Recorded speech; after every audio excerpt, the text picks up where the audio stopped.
Thank you very much for the introduction and the pre-talk applause.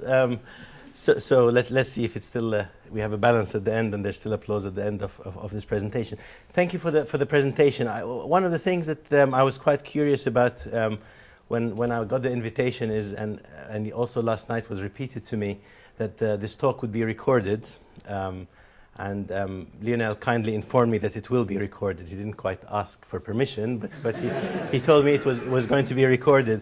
So I don't know how many people in the audience feel that he should have told me at all that it was being recorded. Okay. There's a few. Okay, so a few people. So how many people feel that he should have asked me for my permission? Okay. And how many people feel that he shouldn't have said anything at all? Okay. Okay, well, this is interesting. So I'm now going to record you. These are Google Glasses. How many people feel I ought to tell you that I'm recording you? Oh, much more people want to know. And how many people feel that you have the right not to be recorded? Okay, good. Well, okay, so it's interesting. It depends on whether you're being recorded or not that changes your privacy requirements, it seems. So this talk is about privacy. It's also about privacy requirements. It's also about trying to understand what software engineers can do to build systems that are at least privacy aware, or that make their users aware of privacy problems.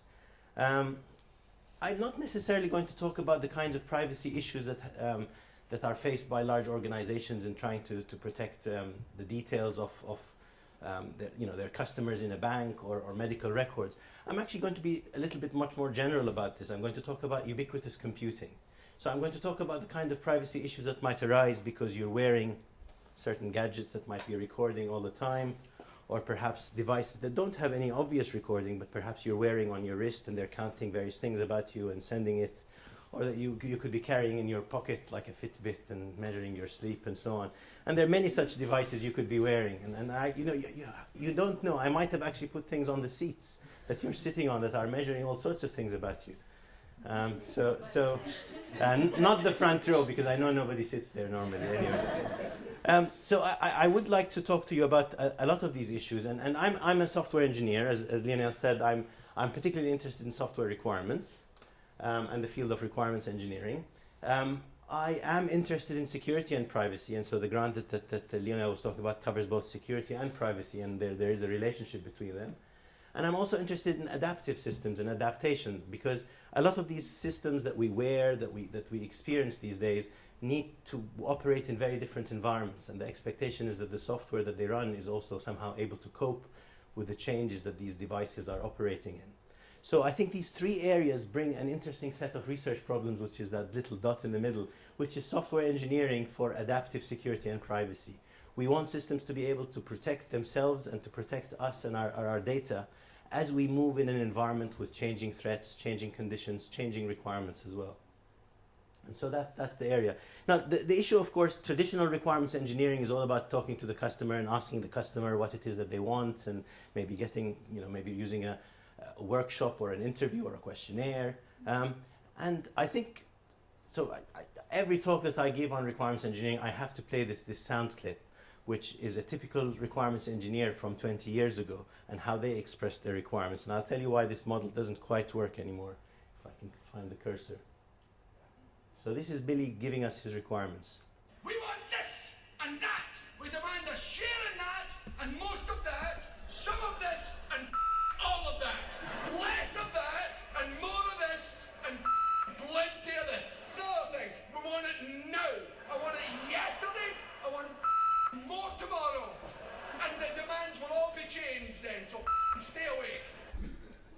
So Billy has some requirements. He's actually one of the more quite helpful customers, in the sense they know exactly what they want. The problem is it changes all the time, and they want everything, and they want it yesterday, and so on. Privacy is a little bit, well, it has many similarities in the sense that it changes, your privacy requirements change a lot, even from second to second, as I showed you a few minutes ago. But also they're very difficult to express. I think people are not very clear about how it is to express their requirements, their privacy requirements, to a software engineer. And I think we have a lot of difficulty as requirements engineers to try and recommend standard techniques for elicitation of privacy requirements. So what is the big challenge then? Why is it so difficult? So let me first of all set the scene just one more minute. I guess my starting point is the fact that we are trying to engage in this catch-up game of lots of ubiquitous computing technology being thrown at us all the time, whether it's smartphone, phones, clouds, wearable devices. And these physical devices are in the market. And as software engineers, in some senses, we're always trying to think of new ways in which we can make better use of those technologies. But it's not just these technologies that sit in a vacuum. They sit in a context. They have users. They have a physical context, so they could be in a physical building or in a physical environment outside. They could be in a social environment where you're using them to socialize or to augment your socialization.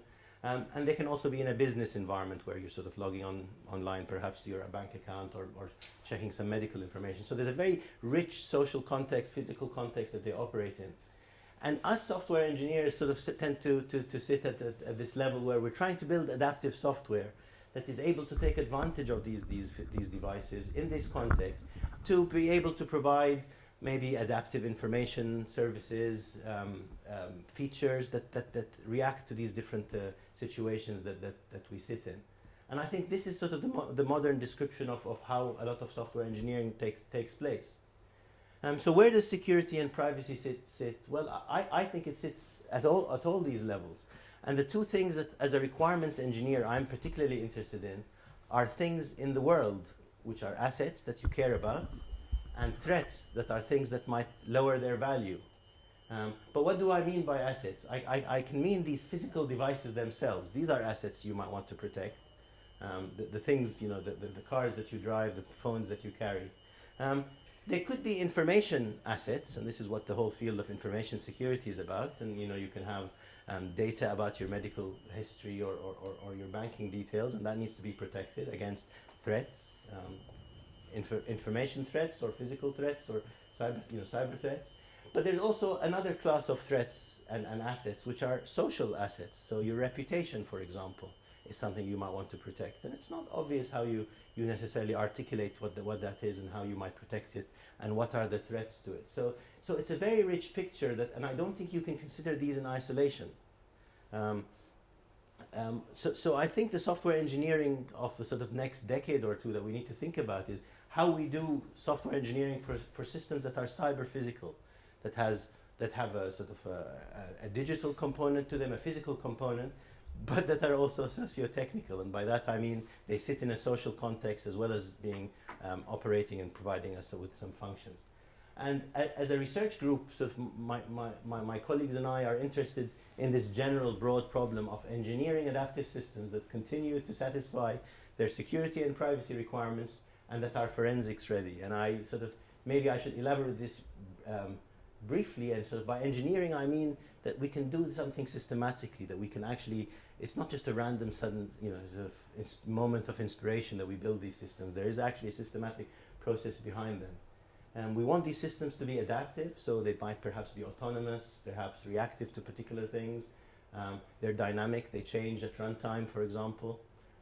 They're also systems, as I said, and that doesn't mean that they're just software. There's all sorts of other characteristics of them that I'm interested in. We need to talk about satisfaction. So this group here at SNT works on validation and verification. We need to understand techniques for proving that these systems are correct, perhaps arguing that these systems are correct, informally maybe. And me personally, I'm interested in requirements. So I'm not just interested in systems and their vulnerabilities, which is a little bit too late because those systems already now exist and they have problems. I'm interested in assets and threats which happen before a system is actually built and make you think about goals that you're going to try and achieve or the context in which you're in. Because it's those that are the sort of the concerns of requirements engineers, and it's those that I think if you address, you're likely to build systems more systematically that meet those requirements. So I talk about readiness, for example, forensic readiness. It means that we need to actually think about design, time, activity. But also I've also said that they're adaptive, so there's some runtime behavior that we need to cope with. So not everything is not everything is done at design time, and not everything is at runtime. And Carlo Gezzi, who I think spoke here a few months ago, I guess possibly talked about this disappearing boundary between design time and runtime, because a lot of the things we need to think about happen when we're designing systems, and a lot of their behavior is also determined at runtime. And I think this applies to this whole area of security and privacy as well. I should say I'm quite happy to take questions as I go along, if that works with the logistics here. Otherwise, I just keep talking. So this is a warning to you all. So what am I going to talk about? I will focus on privacy, because I thought that's what sort of was particularly sort of guided me to talk about. I framed a little bit of the problem already, but what I'll talk about is something that maybe some of you are not that familiar with, which is some empirical studies to try and understand privacy a little bit more. So this is not the traditional talk about privacy where I give you an algorithm for anonymizing data or understanding its provenance or traceability and so on. It's more about trying to understand users and what they really what they understand by privacy, and what kinds of things they want to protect and what kind of things they want to share. And then I'll touch on the software engineering that needs to be in place in order to meet those kinds of privacy requirements. And I'll speculate a lot as well. So given that some of you sometimes have to rush off or fall asleep in the middle of the talk, I tend to start with my conclusion and then go backwards. So this is what, by the end of this talk, this is what I'll put the slide back up again in case you missed it this time, which is essentially my hypothesis, not a hypothesis, it's my view is that privacy management is as much about understanding and supporting human behavior as it is about technology. And that in itself is sometimes controversial. But the technological support for privacy management needs to be adaptive by design, but also adaptive at runtime. So you need to be able to design systems that are going to be adaptive and therefore understand the ways in which that system might change. But also that these systems might change in ways that are unexpected at runtime, and you need to be able to cope with that. Privacy and adaptive privacy in particular can be both autonomous, so you'd like your system to be self-adaptive, so to help protect you without you intervening all the time, but you also want it to be interactive and usable, because actually every person is different and people's choices change. And I think people need to be part of this process of protecting their privacy.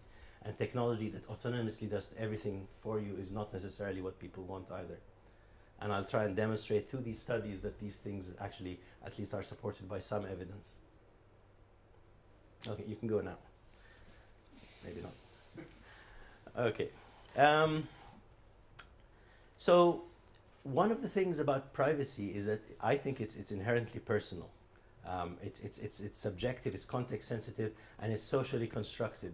You saw the same piece of information might have a very different set of privacy requirement depending on who you're talking to and what you're talking about and when you're talking, and all kinds of things that actually depend on that context. And that makes it a really elusive and difficult requirement to articulate in any requirement specification.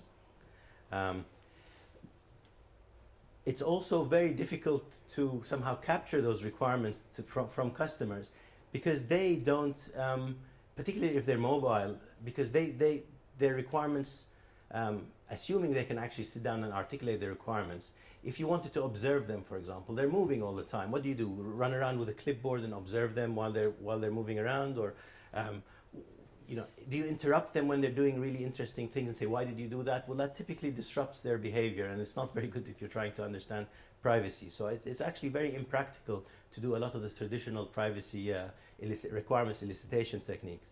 So what I'm trying to sort of advocate to you is that the kind of qualitative studies that I'm going to describe are really much more useful than the traditional requirements elicitation exercise, where you might give people a questionnaire or ask them some questions or do a workshop. And I guess it's worth, given the nature of this talk, is to at least give you my own perspective on privacy, and it has a long history. I mean, I put 1890 because it's nice for a software engineer to cite an old paper. Actually, 1890 is quite old when you're by computer science means. It's actually by a Supreme Court judge who's Brandeis, who's actually, this is one of the laws in the US Constitution, I guess, is the right to be left alone. And this kind of statement about privacy is really independent of technology. It's about a human right. And some people, of course, would argue that it's much more a biological characteristic, that animal behavior shows that animals like to spend some time in their own private spaces as well. So we could go back to several centuries if we wanted to, and some biological research. But actually, when it really becomes interesting is probably in the late 60s and 70s, when people started to talk about personal information, which is information that might be perhaps captured by a digital device. And so the right to select what personal information about me is known to what people is probably one of the statements that starts to talk about this idea that you have control over the data that's captured.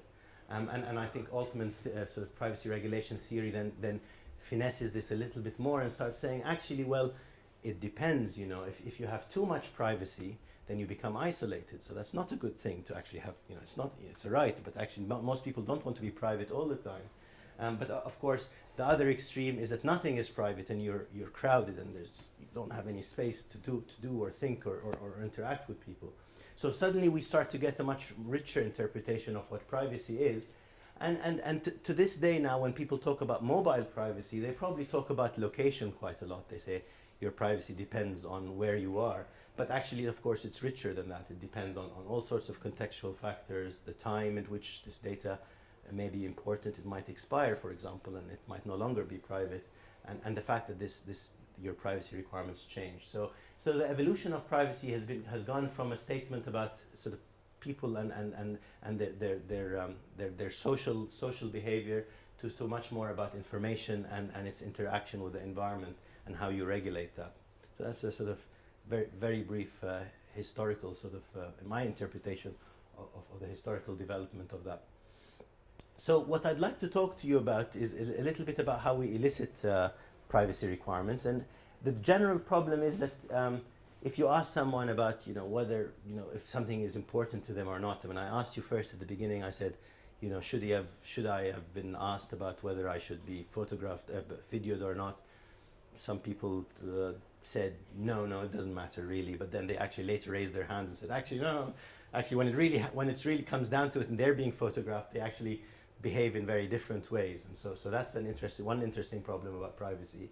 The other thing is that you probably wouldn't have thought about it until I actually faced you with a situation, and then you sort of had some device, some system where you were actually interacting, and you started thinking, actually, well, hang on, I do have some privacy requirements here. They do matter to me. And as I said, the specific problem is you can't observe this directly. You could put a camera in someone's office and watch how they use their computer, but that generally doesn't work, because unless you typically have to tell them that you're observing them, and that changes their behavior. And you can, for example, stand in the street and watch people in general and how they behave and form some view of their privacy behaviors. But then you don't get very specific information because it's a large population. It's not very, very specific. So there are some real challenges. So what we started doing about 6 years ago is developing a whole range of empirical techniques to try and elicit privacy requirements in different situations. So at the time, mobile Facebook was out there, but it wasn't people not typically logged on to their physical device, their laptop or their machine to log on to Facebook, much more than today. So we wanted to try and say, here's an existing system, mobile Facebook.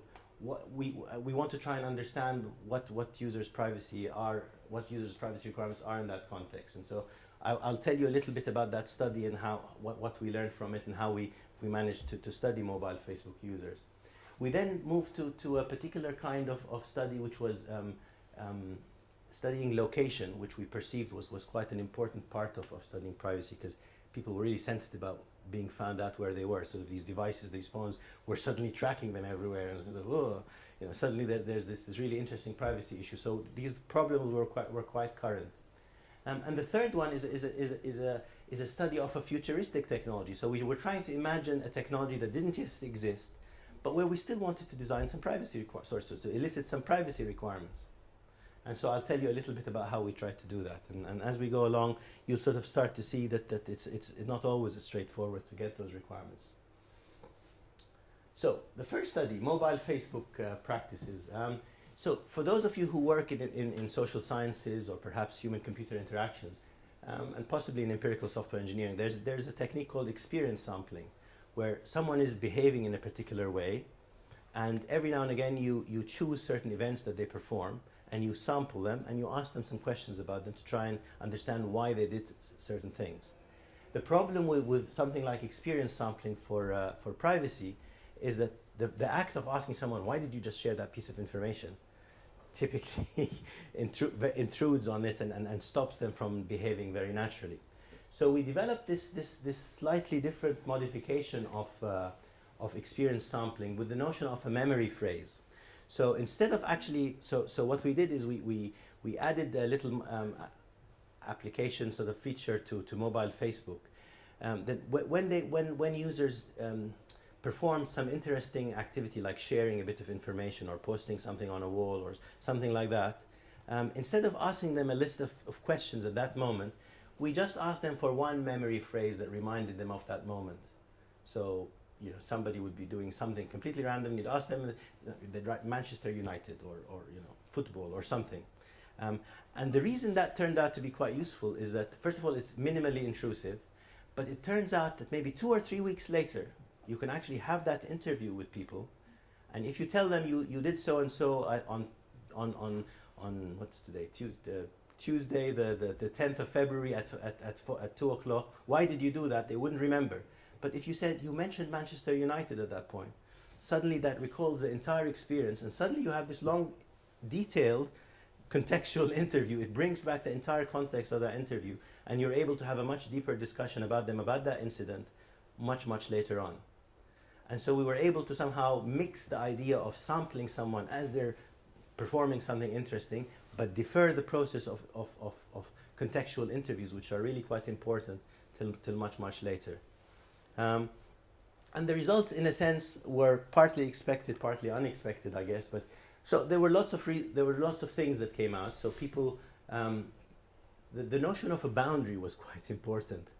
Privacy is all about crossing boundaries. Information that crosses a boundary that you did not intend it to cross, or that you do intend it to cross. So policies are the standard way of describing privacy. So a lot of people said, you know, I always do this when I share information. I make sure that I anonymize, or I make sure I don't mention any of my family's names. So they have a personal policy that essentially describes why they share. But actually there was all sorts of other things that we would not have discovered had we not done this study. One of them was inside knowledge. And so sometimes people, even though they have many friends on Facebook, the way they communicated with particular friends was by using coded language, things that only 3 or 4 people in their friend would really know what they really mean. So that was sort of, you would never have guessed this from just the understanding flow. You had to talk to people and understand why they shared and why they talked about certain things. There were certain etiquette boundaries that people preserved or observed. For example, they wouldn't share information, for example, with people. For example, if they were in a cafe with their friends, they might share some pictures of last night's party. But if they were with some relatives, for example, in a social setting, they might decide not to do that. So they observed some etiquette, and that wasn't because the software stopped them or allowed them to do things. It was they made those conscious decisions of showing the screen on their phone or not showing it. There were proxemic boundaries. So there's a guy who was sitting on the bus who wasn't sure that he trusted the person next to him on the bus. And how did he manage his privacy? Well, he just held the phone close to his chest. It wasn't a software feature that he used. He used the physical device to do that. Why am I mentioning all these things? I'm mentioning them because they actually do have an impact on software. I mean, if you think about this person showing or not showing the device, you could say that there's a privacy requirement about the people who are around you, whether they're friends or trusted or not. And you could potentially have a requirement for a screen that obfuscated, that hid the viewing of a phone if you were sitting on a bus because everyone else was unrecognized. But if you were in a cafe with your friends, it made the screen much more visible so that your friends could all see your photos. So actually, it's only when you start thinking about these things do you start thinking about the technological solutions to these kinds of problems. There's other kinds of things where information leaks from the physical world to the social world. Sorry, from the digital world to the social world. So someone who has friends on Facebook might not want that same group of friends to go out to know that they're going out to dinner tonight, because those groups, that's a different boundary. And so putting those two pieces together, suddenly that friend got upset because this guy went out to a dinner date with someone in the world, but in the real world, but didn't invite them. And these are the kinds of things that are very, very hard to elicit without these kinds of really bizarre studies that we do. You'd certainly need to spend a lot of time talking to people before you got them, and this is what social psychologists write. I realize this is probably primarily a technical audience, so but the summary of what I just said is that people network within a complex system of boundaries, which are socioculturally motivated and reflect social functions, roles, relationships, and interactions that make up the context in which they act. So you can ignore that for now, but essentially it's complicated. I guess the take-home message from this is that all these devices that we see that for example give a physical location, a spatial location of where your device is, and you can locate it on a map. Actually, that's a useful bit of information, but actually what's really much more interesting is the fact, for example, not my GPS location now at this current moment, but perhaps the fact that I'm in Luxembourg might be more interesting to people. Or the fact that I'm actually giving a talk in SNT is even a richer bit of information that really matters even more. Or the fact that I'm with you guys, and I can enumerate these people with Leonard Brown in this room is even more sensitive. And I think if we're able to build technologies that take this very coarse-grained notion of a space into something that's much more meaningful, then I think we're much more likely to provide richer privacy management capability. And so the question is, how do we move up this food chain? Not easy. So the second study, which I think I should probably not spend too much time on, is a location privacy study. And in this, we took another technique, this time not from social sciences, but actually from psychology, which is called the breaching experiment, which is essentially to try and make the situation more and more uncomfortable for people until they hit their limits and to see how they react. So we developed this tool called Buddy Tracker that shows you the location of your buddies, your friends that you have on your list. And initially, you can just find out where your friends are.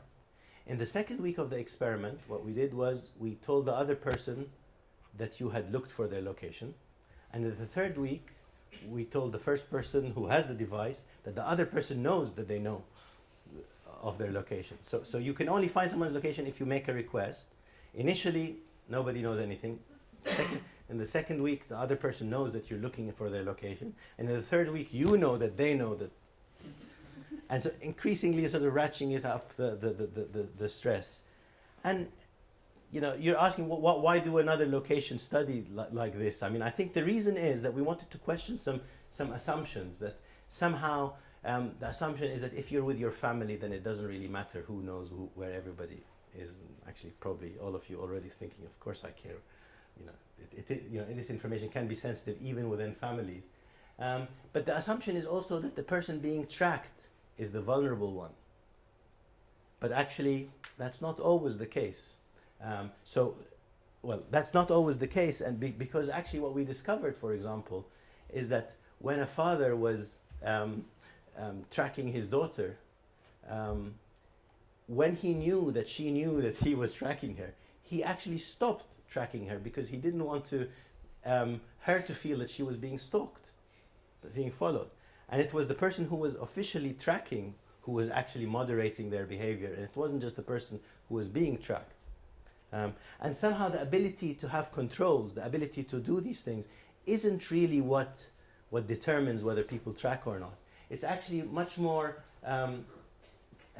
it's much more the social the social context. So there's what you might call a family contract, that you don't spy on, or a social contract. You don't spy on other people, and that's what's preventing you. Not because you have a function on your phone that stops you from sharing or allows you to share, that you use it or don't use it. It's actually people around you and the social pressures that they put on you. And so on the one hand, you do want, of course, to be private and so on, but you also want to share. But the problem is that the more you give people technology, they don't necessarily use it. Is the fact that there is some societal pressures stop them from actually using that technology.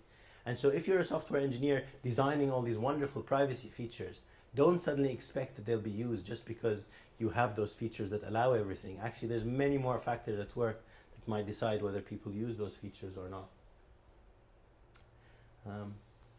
Okay, and my third study is something that was at the time quite wacky, but actually has now probably become much more commonplace, which is to try and study technology that hasn't been invented before. And the way you do that normally is you create some picture, some image, some video, some film, some narrative that describes how the technology might be used, and you get people's reaction to it. But the question is how, depending on how you present that technology, you get very different reactions. So do you show a technology that shows the benefits, or do you show a video, for example, that shows the benefit, or one that shows the disadvantages? So we tried to explore this notion, but with this technique called Contravision that we developed. And the idea is to try and see how people would react to things, images that you put in front of them. So, do they choose the things that they think are sort of good for them, or that they or that they don't like? Oops, what was that? When you ask most people what's the healthier food, they will probably say the apple. What would you eat? They might even say the apple. But if they're left alone to choose, they might actually typically choose the thing that they really like, but they're too embarrassed to say. But what happens if you give them a choice where they don't know the thing that you're showing them? Suddenly it becomes much more difficult. They can't trick the empirical investigator into telling them what it is, because they don't know whether it tastes good or not, so they can't choose. So you suddenly have to sort of explore a bit deeper. And this is the sort of the basis for this experiment. How do we find out people's reactions to technologies that don't yet exist? And what happens if these things have sensitive issues like privacy? So we were inspired by a film called Sliding Doors. I don't know if anybody's seen it, where there in the film there are two storylines. One where the actual person in the film takes slightly different decisions, and then two stories run in parallel, and they show her life in scenario one and scenario two. In one case, she does various things, and the other, and so we wanted to try this with software engineering or elicitation of privacy requirements. So we created two representations, one positive, one negative, and we tried to sort of show them to different audiences to see if we would get different reactions. So the technology that we decided to explore is something that supports people's personal challenges, one of which is losing weight, and of course privacy being the other sensitive bit. So I have this continuous battle around with food addiction and food, and so it was particularly relevant, I guess, for me. But the idea was that we would develop this fictitious wearable technology. It's a monitoring system that essentially allows you to wear glasses. This is pre-Google glasses, by the way. And you look at the food. It records the number of calories in the food and sends you a text message with the number of calories that you just looked at, of the food that you just looked at. There's also a chip embedded in your wrist, which essentially takes some real biological responses, physiological responses from you and sends them to your doctor. So we created a series of these videos. This person, one positive, one negative. So the positive one was the person there trying to lose weight, talking to his doctor.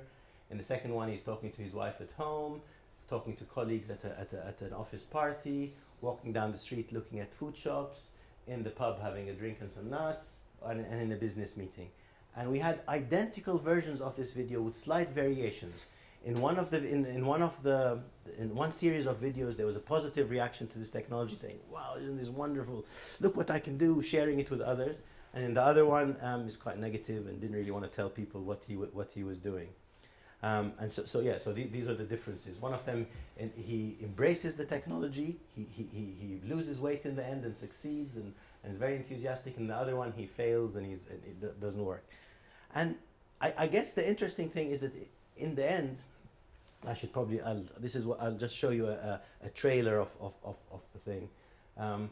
You get very different reactions from the audiences that see these kinds of things. This is not the actual videos, this is just a trailer of the videos. But what you get is very different privacy requirements. If you show someone the technology in a very negative light, they react very differently from it in a positive light. And so a lesson to all people trying to elicit requirements about how you actually ask the questions. So let me play this. It starts off not very high quality because it's other people's videos. I need to review more recent literature. Pull up all the new articles I haven't read yet. Journal articles only? Fine. Your friend? Mock-ups and concept videos have been in use for a long time to examine user reaction to technologies that do not yet exist. It also covers drought's effect on food production in Africa and increasing imports of food. Contact Jill. Apple's Knowledge Navigator from 1987 was an early example. More recent examples include HP's Cooltown and Microsoft Future Visions on healthcare, all of which present a utopian view of the technology they depict. Our concept video is also about a future healthcare technology, but we wanted to explore attitudes towards privacy. The video consists of 6 scenes, but each was shot twice, with one version of the scene being a positive presentation of the technology and the other presentation being negative. Participants saw only one version and were then interviewed. Hang on a second. No, sorry Simon, you're going to have to cut that down a bit. I can't give that sign.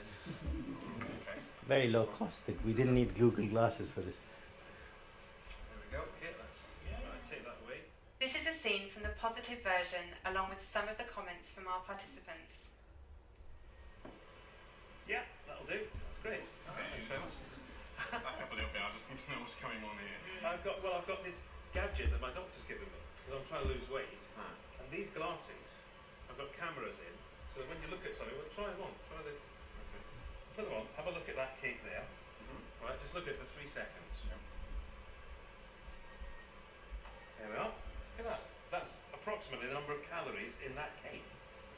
It's fantastic, isn't it? So the cameras record the image and then These are cross-reference it with students the in database. my group, so they're not They actors. do an approximate estimation of the calorific content. Plus, I've got this other thing, which is a little microchip in my wrist, and it monitors all the physiological changes in my body. This is the same scene from the negative version. Yes, I will. Oh, sorry, I'm just going to have to take this. I'll see you in a sec. Note how the man does not explain the technology to his colleagues. Here are some of the participants' comments. This methodology generated different views from each group. We suggest that presenting only a positive perspective on a technology is unlikely to elicit a representative range of views. Sorry about that. You scoffed that down quite quickly. What, you scared the cake police might get you? No. Sorry, but I've got to dash off again. Our approach of contrasting visions yields a wider range of results, which is particularly important when studying privacy issues. So I guess, so I've overemphasized the point. I think this is quite intuitive. I don't think people are very surprised that depending on how you show something to someone, depends on how they react to it. But I think with futuristic technologies, we actually have the choice of thinking about different ways in which we can design a technology. So I think we need to try and see if we can use those kinds of, this cost us by academic standards quite a lot of money to produce this kind of video, but actually for a large company this is peanuts, and it's worth doing these kinds of quite sort of utopian, dystopian, very positive, negative perspectives on the technology, because we're getting a whole range of interesting observations about privacy, because of that different ways in which we presented it. And I'm not going to talk too much about the finding because I'm conscious also of time. I do want to say something that actually this which is I think the key to all of these really social sciencey psychology type studies is that actually they basically tell us that we need to change the way we're doing our traditional requirements engineering approaches to how to capture people's requirements. I've said this sort of many times. The requirements are very, very personal for privacy, and they're hard to articulate and implement. And unless we find ways in which we can elicit them using these different techniques, then we're bound to have all the problems that we've had 20 years ago of systems being developed that cause huge amount of privacy leaks and privacy problems. This is not a technical talk, but what I wanted to give you a flavor of is the kind of research that we, as a result of doing these kinds of quite soft experiments, as it were, we can then we can then feed this into an agenda for software engineering. So the first piece of work is essentially about how we take these transcripts, pages and pages of transcripts of text that talk about people's preferences and moods and so on, and how we distill them into something that might look like a set of privacy requirements that a requirements engineer or even a software designer can actually work with. And so we have a technique that tries to look at patterns in text from those texts, and tries to identify what we call privacy facets and information flows and the boundaries that we were talking about in this distillation technique, for example, that we developed. We also discovered that actually sometimes privacy requirements don't have the same characteristics as other properties that you might want to prove about a system, and that actually argument is the way that you persuade someone that the system meets its requirement. So we developed this notion of a privacy argument as a technical infrastructure to allow people to reason about the privacy requirements. Safety arguments are often used in the world of safety cases and so on. So we try to modify that technique for privacy and to try and do it that way. We also discovered that actually privacy requirements are not really what people are after. What they really want to know is privacy awareness. So it's not what you share, but it's knowing that it might be leaked, or knowing who might know about it matters more than the information itself. And so we developed this whole framework on trying to specify what we call privacy awareness requirements instead of just privacy requirements. And these privacy awareness requirements then become the units of monitoring for an adaptive system. For those who work in adaptive systems who might recognize something called the MAPE loop, so monitoring, analysis, planning, and execution, the privacy awareness requirements are what you need to monitor. And lastly, it's actually, again, not the information that you need to sometimes care about. It's not the information that you care about, it's who you share it with.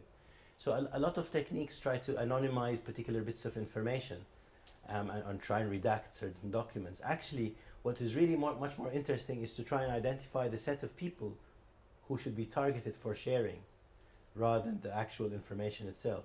So you do want to share information, but you only want certain people to know it. So what we've been trying to develop are techniques that try and identify the subset of your friends who would benefit most, or who would have the least risk of passing it on because of their own network connections, for example, in an online social network. And I'm going to skip a whole range of slides that actually elaborate on each of these because I think it's not for this talk. I guess, so those were studies that we did that led to those different bits of technical work. So we thought this is quite cool. I think really understanding people's social behavior can really influence the way we do software engineering. So we've just started a project called Privacy Dynamics now, which is trying to understand group dynamics, how people behave in groups, to try and see if we can build systems that try and exploit the nature of groups and how people learn from being in groups. So I guess many of you are members of social groups, technical groups, family groups, and in each one of those groups, you don't specify a whole set of new policies every time you want to sort of share or not share. If you join a new group, you're likely to take on the privacy rules and regulations and policies of that group. And so one of the ways of minimizing the load of trying to write lots of policies for different groups is to try and understand that you are in a different group and this group has particular policies, and to try and as an initial step, provide all the policies of that group to you. So one of the things we need to try and understand from a social psychology perspective is what it means to be a member of a group. What does social identity mean? So if you're, if you're part of of a student group or a academic faculty group or a research associate group versus a football team group, each one of those will have certain characteristics.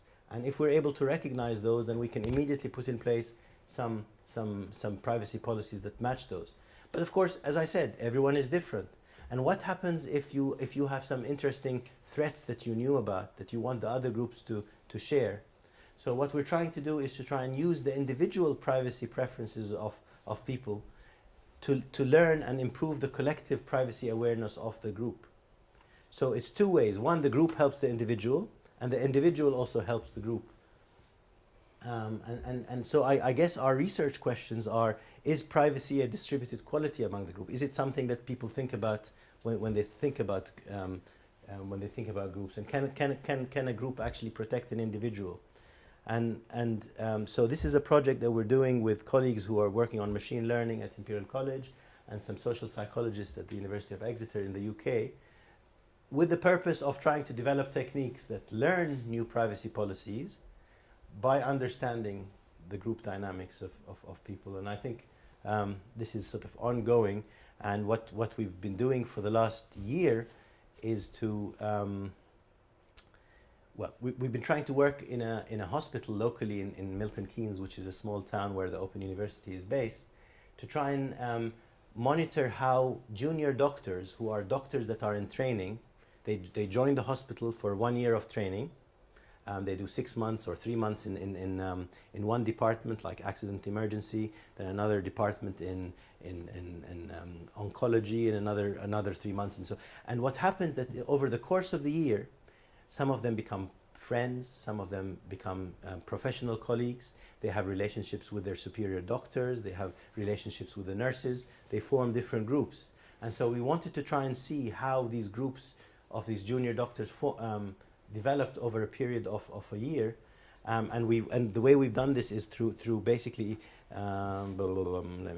instrumenting them with various technologies. So we count the number of steps, we monitor their sleep, there are all kinds of other interesting things, and then we provide them with digests of various kinds of interesting things.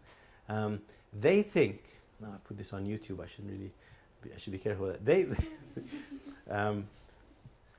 One of the goals of the study is to try and understand the stress levels of doctors, and their boss certainly has informed them that that's the goal of the study.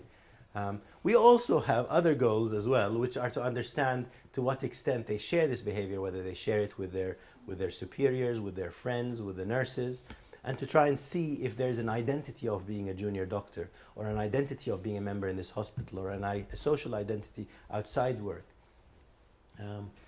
And because of our need to, as I say, understand this property, but also to apply some of our techniques about targeted sharing to subgroups of people, because it's those subgroups of people really that you want to try and share information with.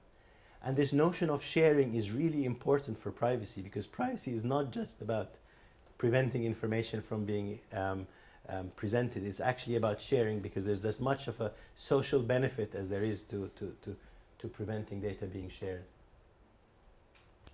And so we've instrumented the entire hospital. I mean, there's a whole infrastructure around this, so we put Bluetooth beacons everywhere so that we know that two doctors, for example, are in the cafeteria because they're both connected to the Bluetooth.